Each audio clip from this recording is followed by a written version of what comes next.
Hello everyone, good morning and welcome back to the channel. आजचा cooking blog खूप खास असणार आहे, कारण आज मी तुमच्यासोबत शेअर करणार आहे आपल्या महाराष्ट्राचा फेमस वडापाव मी कशा पद्धतीने बनवते आणि त्याचसोबत वडापावची स्पेशल चटणीची रेसिपीसुद्धा। चला तर मग सुरुवात करूयात। तर इथे मी 4 मोठ्या आकाराचे बटाटे घेतलेले आहेत, त्यांना मी कुकरमध्ये शिजायला ठेवणार आहे। उकडून घ्यायचे आहेत आपल्याला हे बटाटे।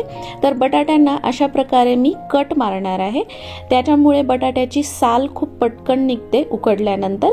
तर बटाटे मी वाफेवर शिजवून घेणार आहे, त्यासाठी मी कुकरमध्ये पाणी ठेवलेलं आहे आणि त्याच्यामध्ये एक प्लेट ठेवल्यानंतर बटाटे अशा प्रकारे मध्ये एक कट मारून मी शिजायला ठेवणार आहे।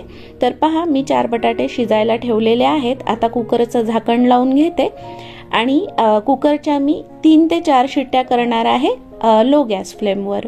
आता तुम्हाला मी हिरव्या चटणीसाठी लागणारे साहित्य दाखवते। भरपूर अशी कोथिंबीर घ्यायची आहे आपल्याला, 10 ते 15 हिरव्या मिरच्या घ्यायच्या आहेत तिखट असलेल्या। त्याचसोबत कोथिंबीरीच्या अर्धा आपल्याला पुदिना घ्यायचा आहे, 8 ते 10 लसणाच्या पाकळ्या घ्यायच्या आहेत, आलं घ्यायचं आहे, त्याचसोबत 1 चमचा धणे, 1 चमचा बडीशेप, 1 चमचा जिरे आणि कढीपत्ता घ्यायचा आहे। तर हिरव्या मिरच्या या तिखटच असाव्यात, कारण वडापाव तिखट जास्त छान लागतो। त्याचसोबत लसूण मी कापून घेतलेला आहे, पुदिना मी टाकलेला आहे, कढीपत्त्याची पानं सुद्धा टाकलेली आहेत आणि कोथिंबीर। तर कोथिंबीरीचं प्रमाण आपण कमी जास्त करू शकतो। आणि इथे आहे 1 मोठा चमचा धणे, 1 चमचा बडीशेप आणि त्याचसोबत 1 चमचा जिरे सुद्धा मी याच्यामध्ये टाकलेला आहे। तर आता याची मी पेस्ट तयार केलेली आहे। पाणी न घालता आपल्याला याची भरडी अशी पेस्ट तयार करायची आहे। तर आता मी लगेचच बेसनाचं बॅटर तयार करून घेणार आहे वडापावच्या वरच्या कोटिंगसाठी। तर मी मोठे 4 ते 5 चमचे इतकं बेसन घेतलेलं आहे, त्याच्यामध्ये मी पाव चमचा हळद टाकलेली आहे, अर्धा चमचा मीठ, ॲक्च्युली मीठ चवीप्रमाणे घ्यायचं आहे आपल्याला, आणि हा आहे 2 ते 3 चिमूट इतका खायचा सोडा। तर खायच्या सोड्यामुळे आपलं वरचं जे कोटिंग असतं वडापावचं ते हलकं फुलकं होतं आणि क्रिस्पी सुद्धा होतं। तर आता मी इथे 1 ग्लासभर पाणी घेतलेलं आहे आणि थोडं थोडं पाणी टाकून मी या बेसनाचं बॅटर तयार करून घेणार आहे। तर हे जे बॅटर आहे ते त्याची कन्सिस्टन्सी खूप घट्ट मी ठेवणार नाही आणि खूप पातळही ठेवणार नाही, मध्यम अशी कन्सिस्टन्सी मी करणार आहे। तर पहा, 1 ग्लास पूर्ण पाणी मी याच्यामध्ये टाकलेलं आहे। वाटीच्या प्रमाणात सांगायचं झालं तर मी इथे 1.5 वाटी बेसन वापरलेलं आहे आणि 1 किलो बटाट्याच्या वड्यांसाठी हे बेसन सफिशियंट आहे। तर पहा, आता मी हे जे बॅटर हलवते ते थोडंसं घट्ट वाटत आहे मला, त्यामुळे मी याच्यामध्ये थोडं पाणी अजून टाकणार आहे। तर मी एकूण मिळून 1.25 ग्लास पाण्याचा वापर केलेला आहे आपल्या बेसनाच्या बॅटरसाठी। तर मी तुम्हाला आता चमच्याच्या मदतीने दाखवते याची कन्सिस्टन्सी मी कशी ठेवलेली आहे। पहा, हे इतकं घट्ट झालेलं आहे। चमच्याने पाहिलं तर आपल्याला व्यवस्थित समजतं की बेसनाचं हे बॅटर किती घट्ट असावं। तर आता याला मी झाकून ठेवणार आहे, तोपर्यंत आपल्या कुकरच्या शिट्ट्या झालेल्या आहेत आणि मी आता बटाटे सोलून घेणार आहे। कुकरचं संपूर्ण प्रेशर निघून गेल्यानंतर मी कुकर खोललेला आहे आणि आपले बटाटे व्यवस्थित शिजलेले आहेत। तर आता मी या बटाट्यांना थोडंसं थंड होऊन देणार आहे आणि त्यानंतर सोलून आणि मॅश करून घेणार आहे। तर पहा, बटाट्यांचे तुम्ही 2 तुकडे करून सुद्धा कुकरला लावू शकता, लवकर उकडतात त्यामुळे। तर इथे मी आता आपली जी वडापावची चटणी आहे ती बनवण्यासाठी आपण जे बेसनाचं बॅटर तयार केलं होतं ते अशा प्रकारे गरम तेलामध्ये टाकून क्रिस्पी होईपर्यंत फ्राय करून घेणार आहे। गोल्डन कलर येईपर्यंत मी हाय गॅस फ्लेमवरच हा बेसनाचा भुगा फ्राय करून घेणार आहे आणि सोनेरी कलर आल्यानंतर याला काढून घ्यायचं आणि थंड होऊन द्यायचं, कारण ही गोष्ट खूप महत्त्वाची आहे आपल्या लाल चटणीसाठी। तर पहा, मी गॅसची फ्लेम हाय ठेवलेली आहे आणि हाय गॅस फ्लेमवरच याला 2-3 मिनिट मी फ्राय करून घेणार आहे। तर पाहू शकता त्याला येणारे जे बुडबुडे आहेत ते कमी झालेले आहेत आणि कलर सुद्धा चेंज झालेला आहे या बेसनाच्या भुग्याचा. तर हे मी काढून घेते आणि अजून इतकाच बेसनाचा जो कुरकुरीत भुगा आहे तो मी बनवून घेणार आहे. आणि लाल चटणी मी अगोदरच बनवणार आहे. पहा, मी अजून 2-3 चमचे बेसन याच्यामध्ये टाकणार आहे. ही चटणी तुम्ही एकदा नक्की ट्राय करून बघा. वडापावची चव आणखी वाढते या चटणीमुळे. तर आपला बेसनाचा कुरकुरीत भुगा तयार झालेला आहे आणि त्याचसोबत मी इथे अर्धी वाटी सुकं खोबरं थोडंसं गरम करून घेतलेलं आहे आणि 4 ते 5 लसणाच्या पाकळ्या घेतलेल्या आहेत सालासकट. तर याच्यामध्ये आता आपल्याला लाल मिरची पावडर टाकायची आहे. तर मी इथे काश्मीरी लाल मिरची पावडर वापरणार आहे.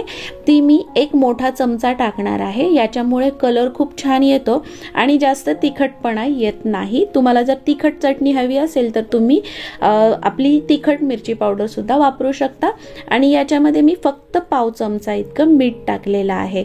तर ही चटणी आता आपल्याला मिक्सरमध्ये हलकीशी पल्स मोडवर म्हणजेच मिक्सर चालू बंद करून अशी वाटून घ्यायची आहे. ही चटणी जास्त बारीक आपल्याला वाटून घ्यायची नाहीये. 4 ते 5 वेळा मिक्सर चालू बंद केला तरी ही मस्त मोकळी सुटसुटीत अशी लाल चटणी आपली तयार होते. पहा, आपली अतिशय टेस्टी आणि चटपटीत अशी वडापावची लाल चटणी तयार झालेली आहे. तुम्ही पाहू शकता मोकळी झालेली आहे.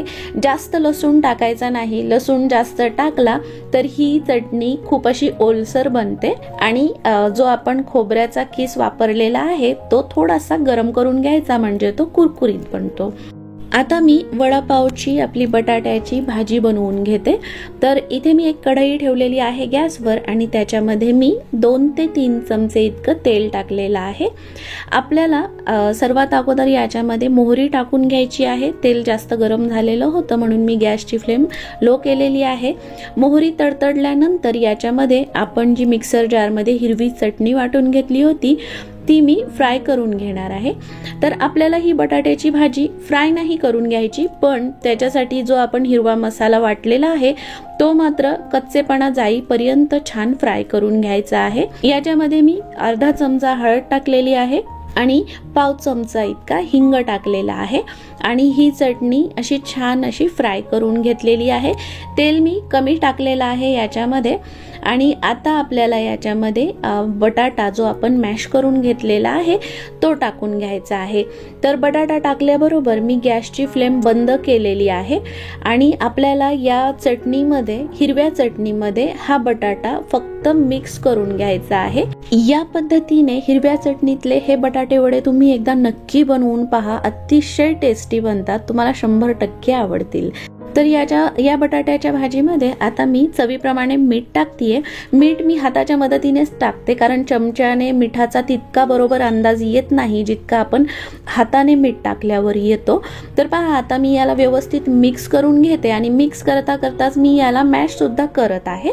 तर तुम्हाला एक इथे सांगायला आवडेल मला, तुम्हाला जर भाजीचा कलर हिरवा नको असेल, पिवळा हवा असेल तर पुदिना आणि कोथिंबीर बारीक कट करून याच्यामध्ये तुम्ही घालू शकता. त्याने आपल्या बटाट्याच्या भाजीला पिवळा रंग येईल.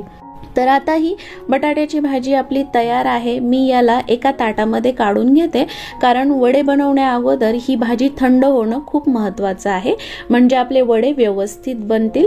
तर तुम्हाला सांगते ही भाजी इतकी टेस्टी बनते, तुम्ही चपाती सोबत सुद्धा ही आरामात खाऊ शकता. तर बटाट्याचं हे स्टफिंग थंड झाल्यानंतर मी याचे असे चपटे वडे बनवून घेणार आहे. वडे मी जास्त मोठेही बनवणार नाही आणि खूप जास्त छोटेही बनवणार नाही. तर पहा, अशा पद्धतीने आपला पहिला वडा तयार झालेला आहे. आता मी अगोदर सगळे वडे बनवून घेणार आहे म्हणजे आपल्याला एकसारखे ते तळता येतील. तर तुम्ही गोल आकाराचे वडे सुद्धा बनवू शकता आणि चपट्या आकाराचे सुद्धा बनवू शकता. गोल आकाराचे वडे सुद्धा दिसायला खूप छान दिसतात. तर पहा, काही वडे मी चपटे बनवलेले आहेत आणि काही वडे थोडेसे गोल बनवलेले आहेत. आपले वडे तयार झालेले आहेत आणि तेलही मी गरम करून घेतलेलं आहे. तर मीडियम गॅस फ्लेमवर मी हे तेल गरम केलेलं आहे आणि बेसनाच्या बॅटरमध्ये एक एक वडा बुडवून जितके वडे बसतील तितके वडे मी एका वेळी फ्राय करणार आहे. तर 4 ते 5 वडे एका वेळी आपण फ्राय करू शकतो इतक्या तेलामध्ये. तर गॅसची फ्लेम लो टू मीडियम ठेवायची आहे. तेल खूप जास्त गरम नको वडे तळताना, नाही तर ते लवकर लाल होतात.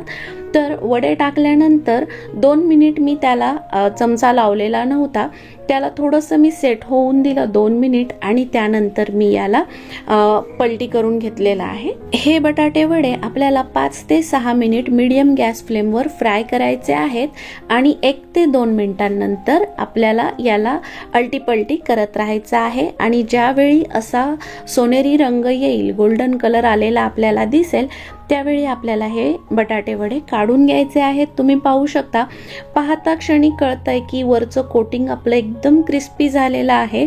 आणि 100% तुम्ही जर अशा प्रकारे बटाटे वडे बनवाल तर तुमचे बटाटे वडे वरून कुरकुरीत आणि आतमधून सॉफ्ट टेस्टी असे बनतील. तर पहा, दुसरे 4 बटाटे वडे सुद्धा मी तळून घेतलेले आहेत. 5 ते 6 मिनिट आपल्याला वडे मीडियम गॅस फ्लेमवर फ्राय करायचे आहेत. आपल्या बटाट्या वड्यांना किती सुंदर कलर आलाय ना. आणि तुम्हाला सांगते, हे दिसायला जितके सुंदर दिसत आहेत तितकीच त्यांची टेस्ट सुद्धा भारी आहे. तर आता मी वडापाव सोबत खाण्यासाठी हिरव्या मिरच्या तळून घेत आहे. या मिरच्यांना तेलामध्ये टाकण्याआधी मी त्याला एक कट मारलेला आहे. कट न मारता मिरच्या तळू नका, नाहीतर ते फुटतात तेलात टाकल्यानंतर आणि तेल खूप उडतं.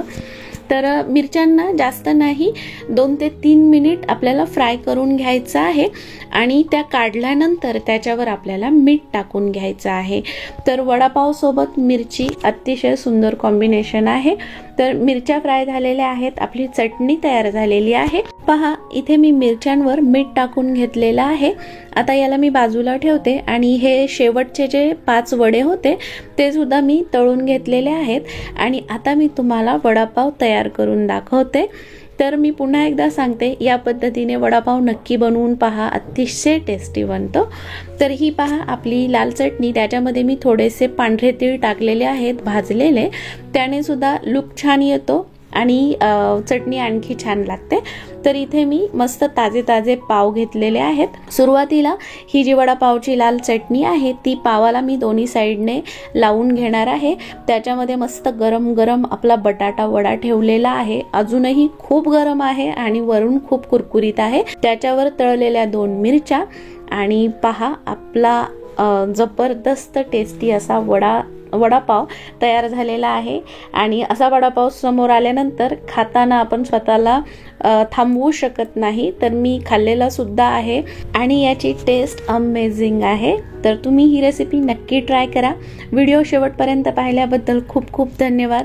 पुन्हा भेटूया पुढच्या कुकिंग ब्लॉगमध्ये. तोपर्यंत स्वतःची काळजी घ्या. Till then, bye bye friends.